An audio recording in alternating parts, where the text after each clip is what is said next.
Hello guys, this is Hard Reset, and if your Google search doesn't work, try this.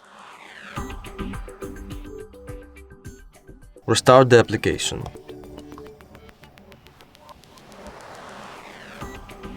Then go to permissions.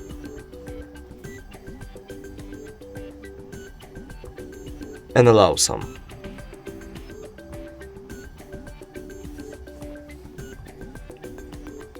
Then check your internet connection, and if it's good, try to reinstall the application.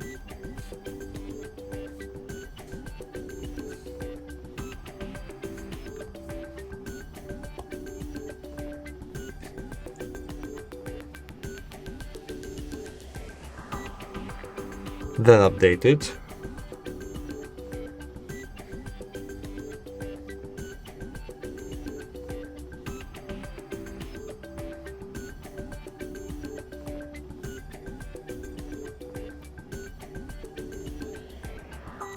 Open, and if you still have some issues, just try to reboot your phone. And that's all, it will help you. Quick and simple. Thank you so much, and see you in the next video.